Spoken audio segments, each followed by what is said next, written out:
Jawahar Navodaya Vidyalaya entrance exam में प्रश्न पत्र को अटेम्प्ट कैसे करें, कैसे वक्त को बचाएं, कम से कम समय में ज्यादा प्रश्न कैसे करें और किस ट्रिक से करें, सबसे पहले कौन सा सब्जेक्ट सोल्व करें। देखिए ट्रिक क्या कहती है। वैसे मैं ये सारी जानकारी एक लॉन्ग वीडियो में आपको दे चुका हूं, आपको नीचे एक वीडियो शो हो रहा होगा, आप इसके ऊपर टिक करके सारी जानकारी ले सकते हैं, लेकिन शॉर्टकट में मैं अभी आपको यहां पर बता रहा हूं।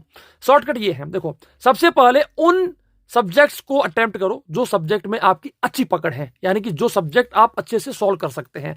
फॉर एग्जांपल मानसिक योग्यता, अगर आपकी मानसिक योग्यता अच्छी है, अगर आपको लगता है कि नहीं मेरी मानसिक योग्यता के ऊपर अच्छी पकड़ है, मैं प्रश्न सॉल्व कर सकता हूं, तो देखो एग्जाम में जब हम जाते हैं तो मोस्टली क्या रहता है, कॉन्फिडेंस हमारा लो रहता है। तो लो कॉन्फिडेंस के समय हार्ड क्वेश्चंस को अटेम्प्ट नहीं करना चाहिए।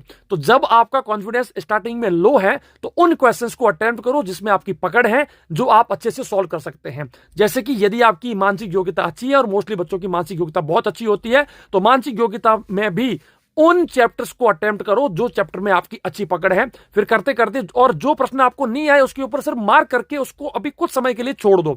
फिर आप करते करते मानसिक योग्यता के मान लीजिए सारे प्रश्न सॉल्व हो गए, तो आपके मान लीजिए 20 मिनट में 25 मिनट में कम से कम समय में हमें वो इजी, क्योंकि जो प्रश्न अपने लिए जितना इजी होगा वो उतना ही जल्दी सॉल्व होगा, और जितना जल्दी सॉल्व होगा आपके पास जो प्रश्न बचे हुए हैं उनको सॉल्व करने के लिए वक्त ज्यादा बचेगा। ठीक है, तो सबसे पहले इजी क्वेश्चंस को सॉल्व करो कम से कम समय में, फिर जो हार्ड क्वेश्चंस है या जो आपसे सॉल्व नहीं हो रहे थे उनको ज्यादा वक्त दो, क्योंकि हार्ड क्वेश्चंस को जितना ज्यादा वक्त देंगे वो सॉल्व होने के चांसेस उनके बढ़ जाते हैं।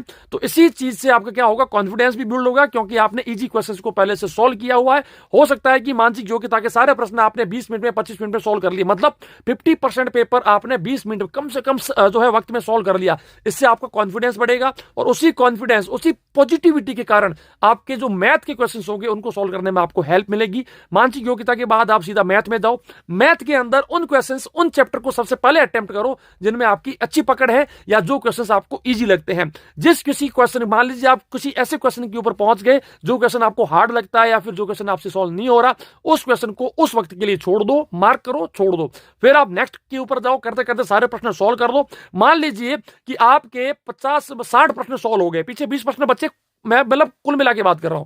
अब उन 20 प्रश्नों को फिर लास्ट में सॉल्व करने का ट्राई करो, लेकिन एग्जाम में कोई भी प्रश्न छोड़ना नहीं है, माइनस मार्किंग है नहीं, सारे प्रश्न सॉल्व करने हैं। All the best for your exam. And एक चीज और, 2026 के हमारे न्यू बैचेज 27 जनवरी से शुरू हो रहे हैं, लेट मत कीजिए, जल्दी से हमारे ऐप को इंस्टॉल कीजिए, या फिर नीचे दिए गए नंबर 7610879108 के ऊपर कॉल या व्हाट्सएप कीजिए, यूट्यूब चैनल को सब्सक्राइब कीजिए। और हाँ, हम लोग जिस दिन आपका एग्जाम होगा उसी दिन 2 बजे लाइव पेपर सॉल्यूशन करने वाले हैं, ज्वाइन करना बिल्कुल भी ना भूलें। जय हिंद, जय भारत।